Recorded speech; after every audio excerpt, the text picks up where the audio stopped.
ஒரு சட்டி விளம்பரம் கொடுத்துருக்கோம்.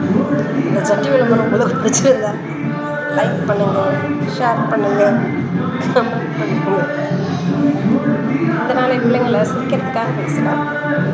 இந்த நாளை பிள்ளைங்க சம்பாதிக்கிறவங்கள திமிரில் ஆடம்பரமாக வாழ்கிறதுலையும் அனாவசியமாக செலவு பண்ணுறதுலையும் செலவழிக்கிறாங்க. அப்புறம் பின்னாடி கஷ்டப்படுறாங்க. அப்படி இல்லாமல் ஓரளவுக்கு சிக்கனமாக இருக்கணும் அப்படிங்கிறது எப்பயும் ஒரு உதாரணம். அதை பாருங்கள். அந்த ஜட்டியை அந்த கதியானாலும் விட மாட்டேன். கடைசி பையனெல்லாம் நாங்களாக கத்திரிக்கோள் எடுத்து கத்திரிச்சதுக்கு பிறகு தான் தூக்கி போட்டோம். அப்படி இருக்கும்போது சிக்கனம் தேவை, ஆனால் கஞ்சத்தனம் இருக்கக்கூடாது. வாங்க பார்க்கலாம். ஜனங்களே நல்லா பாருங்க. இந்த சட்டி கொஞ்சம் தான் கிழிஞ்சிருக்குதான். இதை இன்னும் மறுபடியும் போட்டுக்கிற யூஸ் ஆகுமா? நல்லா இந்த மூஞ்சை பாருங்க, இந்த மூஞ்சையும் பார்த்துங்க. ஐயோ எனக்கு வந்து சின்ன ஓட்டை தானா? இது போடலாமா? அப்புறம் வேற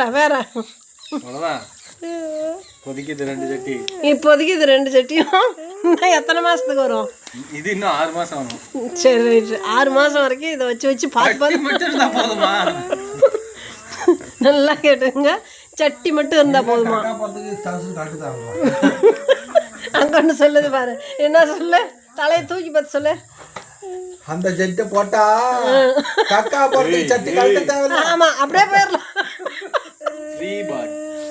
ஏய் பூனா, நீ சொல்லு. அது ட்ரெஸ்ஸே இல்லை, அது என்னத்தை சொல்ல போகுது? இதை எடுத்துட்டு போய் கட் பண்ணி கொண்டாந்து போட்டுச்சு.